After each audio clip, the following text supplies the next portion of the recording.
Assalamualaikum warahmatullahi wabarakatuh. Perkenalkan, nama saya Ahmad Sidik dari kelompok 1. Ingin mempresentasikan bab 1, sejarah lahirnya dinasti Bani Abbasiyah. Dinasti Umayyah mengalami kemunduran dan akhirnya menyebabkan keruntuhan disebabkan banyak faktor. Di antaranya adalah gerakan oposisi yang memandang bahwa pemerintahan ini tidak sah. Gerakan oposisi terhadap dinasti Umayyah sudah mulai tampak sejak pemerintahan Hisham bin Abdul Malik pada 724 sampai 743 Masehi. Di antara gerakan oposisi yang mampu menggalang dukungan dari berbagai pihak dan berhasil membangun jaringan oposisi yang cukup luas adalah gerakan yang dipimpin keturunan paman Nabi Muhammad SAW, yaitu 1. Abbas bin Abdul Muthalib, 2. Abdullah bin Abbas, 3. Ali bin Abdullah, dan keempat Muhammad bin Ali. Latar belakang berdirinya dinasti Abbasiyah. Pemerintahan dinasti Abbasiyah dapat dikatakan sebagai kelanjutan dari dinasti Umayyah. Dinasti Umayyah digulingkan oleh berbagai gerakan oposisi yang merasa lebih berhak atas kekhalifahan Islam. Dikatakan Ibnu Jarir At-Tabari, awal kekhalifahan Bani Abbas adalah bahwa Rasulullah SAW memberitahu kepada Abbas, pamannya, bahwa khilafah ada di tangan anak cucunya. Sejak itulah Bani Abbas membayangkan datangnya khilafah tersebut. 1. Bani Abbasiyah. Nama dinasti Abbasiyah diambil dari nama salah seorang dari paman Nabi Muhammad SAW yang bernama Al-Abbas bin Abdul Muthalib bin Hashim. Berdirinya pemerintahan ini dianggap sebagai kemenangan pemikiran yang pernah dikumandangkan Bani Hashim atau Alawiyun setelah meninggalnya Nabi Muhammad SAW. Oleh karena itu, Bani Abbas beranggapan bahwa mereka adalah pengganti kekhalifahan setelah dinasti Umayyah berakhir. Abu Abbas As-Saffah berkeinginan kuat untuk mendirikan sebuah dinasti yang dipimpin oleh Bani Abbas. Yang dimaksud As-Saffah adalah Abdullah bin Muhammad bin Ali bin Abdullah bin Abbas bin Abdul Muthalib. Ia dilahirkan di Al-Humaimah, sebuah tempat di dekat Al-Balqa. Ibunya bernama Ra'itah Al-Harithiyah. 2. Humaimah dan pemikiran Bani Abbas. Sekte Kaisaniyah dan Syiah Rafidah mengatakan bahwa imamah berada di tangan Muhammad bin Ali bin Abi Thalib. Kemudian mereka menyerukan bahwa setelah itu imamah adalah milik Sah Abu Hashim yang senantiasa mengkritik pemerintahan dinasti Umayyah. Sebelum meninggal, dia meminta anak pamannya Muhammad bin Abdullah bin Ali bin Abdullah bin Abbas yang bermukim di Humaimah, Yordania, untuk merebut kekuasaan Bani Umayyah dan menyerahkan kepada ahlu bait Rasulullah SAW pada saat Abdullah bin Abdullah bin Muhammad atau Abu Hashim melakukan kunjungan kepada Khalifah Sulaiman bin Abdul Malik. Khalifah menyambut kunjungannya dengan penuh penghormatan. Pasca kunjungan ini, justru Abu Hashim jatuh sakit kemudian mendekati ajal. Lalu ia pun berangkat ke Humaimah dan menginformasikan hal tersebut kepada anak pamannya, Muhammad bin Ali bin Abdullah bin Abbas. Perkataan Abu Hashim ini menjadi sesuatu yang sudah lama ditunggu oleh sepupunya itu. Dan ketika mendengar berita tentang kematian Sulaiman bin Abdul Malik pada tahun 99 Hijriah sampai 717 Masehi, memengaruhi pemikiran anak pamannya Muhammad bin Ali bin Abdullah bin Abbas. Padahal ia seorang yang sangat ambisius terhadap kekuasaan. Ia akhirnya bersama 20 saudaranya timbul pemikiran untuk meruntuhkan dinasti Umayyah dengan cara menyebarkan pemikiran yang mengkritik dinasti Umayyah dan selanjutnya melakukan revolusi. Berangkat dari pemikiran itulah, sejak tahun 100 Hijriah sampai 718, dia mulai merancang rencana ini dengan serius. Yang ketiga ada pemilihan tempat. Adapun beberapa alasan memilih tempat-tempat ini disebabkan beberapa persoalan penting, yaitu sebagai berikut. Yang A, sebagian besar penduduk Kufah menaruh dendam kepada Bani Umayyah. Yang B, Khorasan terletak di sebelah timur pusat kekuasaan dinasti Umayyah. Apabila terjadi situasi genting, Muhammad bin Ali dapat melarikan diri ke Turki. Muhammad bin Ali akan memanfaatkan konflik fanatisme perlakuan yang terjadi di Khorasan. Konflik fanatisme yang terjadi saat itu adalah antara bangsa Arab Persia dan Yamaniyah. Yang di Khorasan adalah negara yang masih baru mengenal Islam. Penduduknya sangat mencintai dengan Ahlul Bait, keluarga Nabi Muhammad, dan mereka akan mudah dipengaruhi untuk menantang kepada dinasti Umayyah. Kufah dipilih sebagai pusat propaganda dan para propagandis senior menetap di sana, sedangkan Khorasan menjadi tempat penyebaran propaganda. Yang keempat ada penyebaran pemikiran. Penyebaran pemikiran dan gerakan dakwah yang dilakukan Muhammad bin Ali melalui gerakan bawah tanah dan sangat rahasia, namun informasi itu nyata sudah menyebar ke berbagai daerah. Informasi ini tersiar dari Khorasan ke Kufah, kemudian ke Humaimah. Padahal para juru dakwah itu dalam menyebarkan gerakannya menyamar sebagai pedagang atau haji. Juru dakwah senior pertama Khorasan adalah Abu Ikrimah Asyiraj Abu Muhammad Asyidi. Ia memilih 12 pemimpin dari bangsa Arab. Setiap pemimpin tersebut tunduk mengikutinya, dan setiap pemimpin memiliki 7 orang pegawai. Gerakan Muhammad bin Ali Khorasan ini akhirnya terbongkar, sehingga mendorong gubernur Khorasan saat itu Asad bin Abdul al-Qurashi menangkap Abu Ikrimah dan para pengikutnya pada tahun 107 Hijriah atau 725 Masehi. Abu Ikrimah berhasil ditangkap. Yang kelima adalah persiapan revolusi Bani Abbas.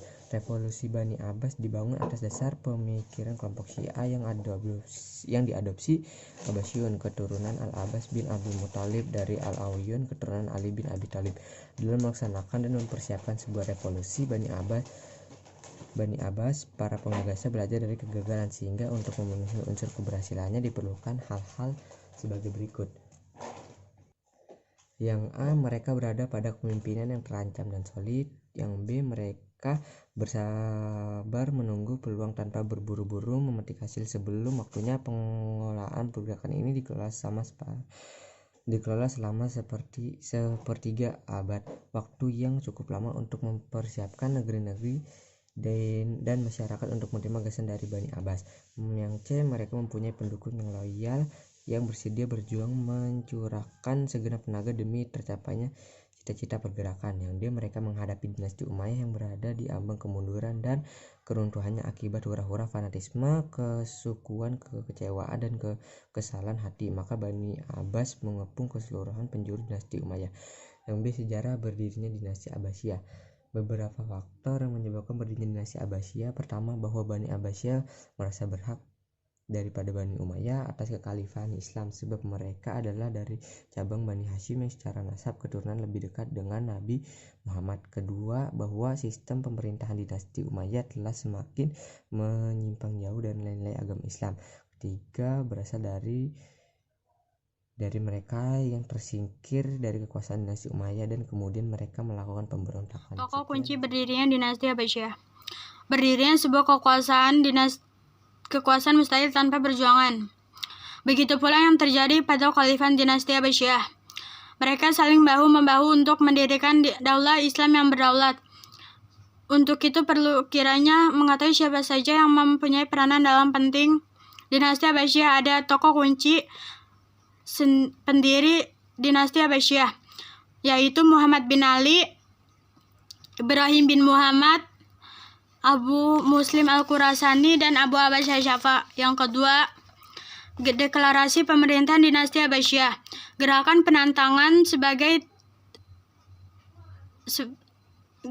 penantangan terhadap dinasti Umayyah merupakan aksi gabungan dari berbagai kelompok termasuk Syiah yang naik menjadi khalifah. Tentara Umayyah dikalahkan dan sejak Khalifah Marwan bin Muhammad kedua terbunuh bukanlah khalifah bayangan, yaitu Muhammad bin Muhammad dari kelompok Syiah. Akan tetapi yang dinobatkan khalifah pertama dinasti Abbasiyah adalah Abu Abbas Syafa. Asyafa yang dikenal dengan sebutan Abu Abbas adalah Abdullah bin Muhammad bin Ali bin Abdullah bin Abbas bin Abdul Muthalib bin Hashim. Ia dilahirkan pada tahun 1008 Hijriah atau 726 Masehi di Al-Mumaimah, sebuah tempat di dekat Balqa. Sedang ibunya bernama Raita Al-Harisiyah. Abu Abbas yang bergelar Asyafa berarti si penumpah darah. penumpah darah. Abu Abbas juga disebut Asyair Al-Mubir yang artinya pendendam yang menepati tekadnya. Asyafa adalah khalifah pertama dinasti Abbasiyah. Setelah terbunuhnya Marwan kedua pada tahun 1032 Hijriah atau 750 Masehi di Kufah, Irak, Abu Abbas Asyafa mendeklarasikan diri sebagai khalifah pertama dinasti Abbasiyah dan memilih Kufah sebagai ibu kota pemerintahan. Sebagian penduduk Kufah adalah kelompok Syiah. Ia memindahkan ibu kota ke Hira. Setelah beberapa kemudian, ia merasa tidak cocok di Hira, sehingga memindahkan ibu kota di Hanbar. Di kota inilah Abu Abbas membangun istana yang bernama Istana Hashimiyah. Nama itu berasal dari nama kakeknya yang bernama Hashim bin Abdullah Manaf. Pada saat Abu Abbas naik tahta, ia dan pengikutnya tidak segan-segan mengeksekusi siapa saja yang menantangnya. Oleh karena itu, ia dikenal sebagai Asyafa, si penumpah darah. Melihat kekejaman Asyafa seperti itu, rakyat Damaskus, Haran, Hims, Kinisirin, dan Yerusalem dan daerah lainnya berupaya untuk memberontak. Menghadapi gerakan itu, Asyafa dengan tangan penendam apinya pemberontakan itu. Sepeninggal Abu Abbas Asyafa, ia mengangkat saudaranya Abu Jahar Al-Mansur sebagai penggantinya. Semula ibu kota pemerintahan dipusatkan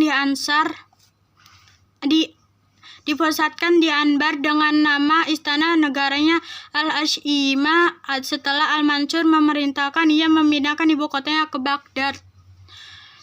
Hal ini dikarenakan Anbar terletak di antara Syam dan Kufah, yang senantiasa mendapat ancaman dari kaum Syiah. Maka pusat pemerintahan dipusatkan di daerah yang lebih aman, yaitu Baghdad dengan nama Dar as-Salam. Baghdad merupakan pusat perdagangan yang sering dikunjungi pedagang dari Cina dan India. Bagi Abbasiyah, Irak adalah kawasan strategis karena telah lama mempunyai tradisi memihak kepada Ahlul Bait. Keluarga Nabi Muhammad SAW memiliki banyak kelebihan, terutama di wilayah ini lebih kaya dari Suriah, bahkan merupakan provinsi terkaya di dunia Islam saat itu.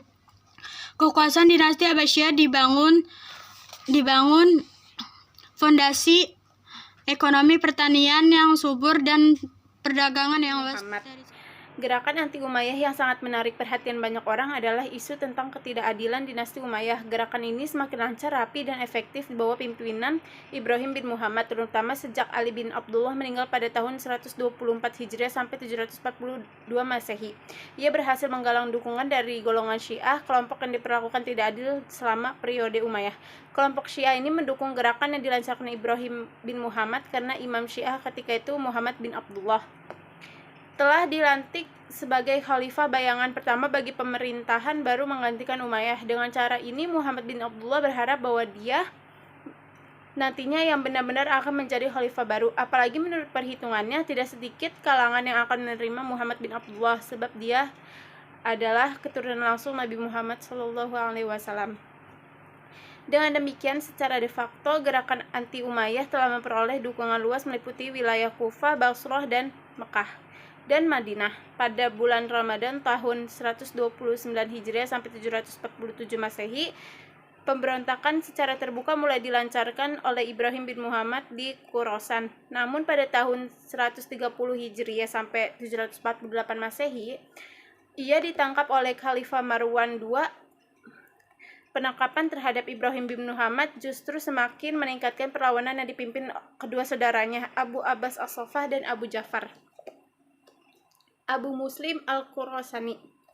Sepeninggalan Muhammad bin Ali, ia berpesan anaknya, Ibrahim bin Muhammad, agar mengikuti perkembangan propaganda Abbasiyah, gerakan untuk menggulingkan dinasti Umayyah oleh Bani Abbas secara terbuka. Dilancarkan Ibrahim bin Muhammad pada bulan Ramadan tahun 129 Hijriah sampai 747 Masehi.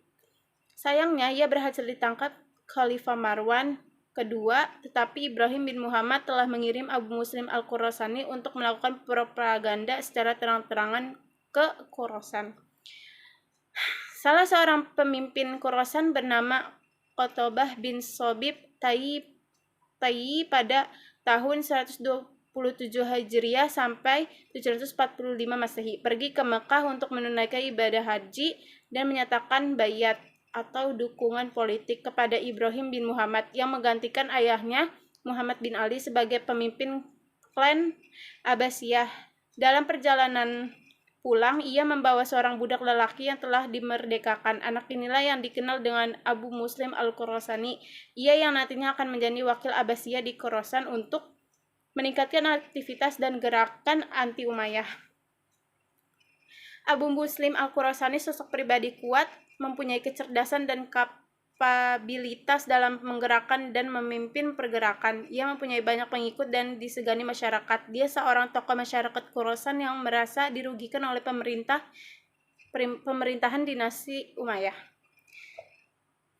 Abu Muslim Al-Khurasani dengan piawai memainkan isu tentang ketidakadilan dinasti Umayyah. Dengan isu tersebut, ia berhasil menarik simpati masyarakat, khususnya masyarakat Khorasan dan Persia. Dukungan terhadap Abu Muslim Al-Khurasani terus mengalir.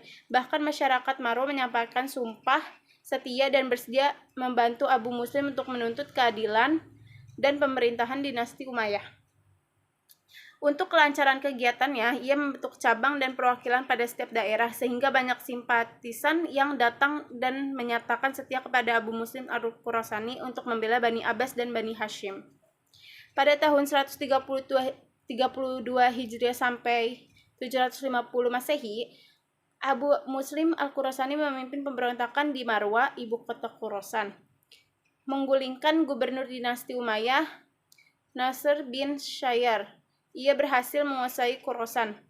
Pada saat itu, Khalifah Marwan kedua sedang sibuk memadamkan berbagai gerakan di Irak dan Suriah, dan kurang menganggap penting gerakan yang dilakukan Abu Muslim di Khorasan. Ketika akhirnya Khalifah Marwan kedua mengerahkan pasukannya ke Khorasan, gerakan Abu Muslim sudah terlalu kuat bagi bala tentara Khalifah yang sudah letih. Bala tentara Umayyah yang terdiri atas 140.000 pasukan dan dipimpin langsung oleh Khalifah Marwan kedua menghadapi perlawanan dahsyat dari kaum milisi gabungan di tepi sungai Tigris. Tentara Umayyah mengalami kekalahan dan Khalifah Marwan kedua melarikan diri. Pengejaran terhadap Marwan kedua dilakukan Sholeh bin Ali, putra Ali bin Abdullah, dan berhasil menangkap Marwan kedua di Mesir.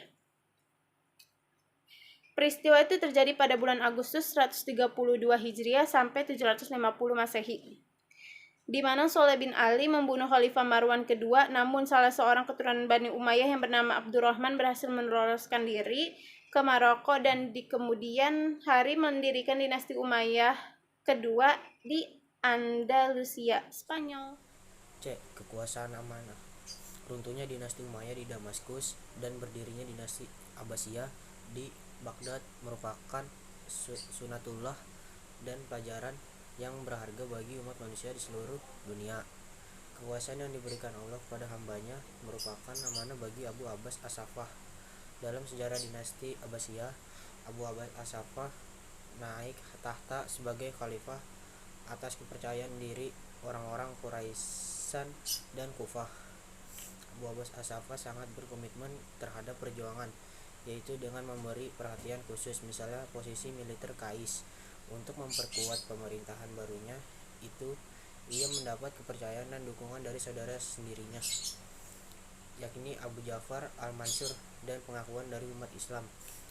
Selama Abu Abbas As-Saffah berkuasa, secara efektif berhasil mengkonsolidasi kekuasaan serta menyiapkan landasan yang kokoh bagi dinasti Abbasiyah.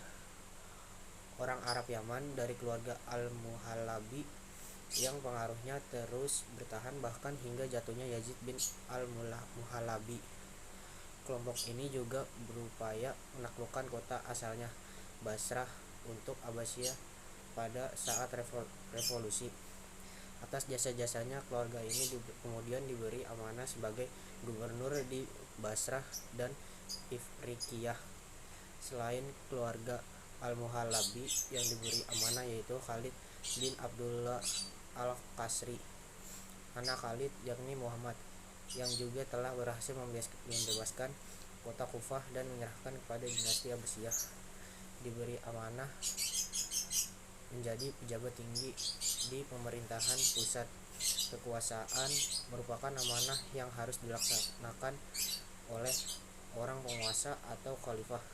Imam Ahmad meriwayatkan dalam musnadnya dari Abu Sa'id Al-Khudri bahwa Rasulullah SAW bersabda, akan muncul penguasa dari kalangan keluargaku pada suatu zaman yang carut marut dan penuh dengan fitnah.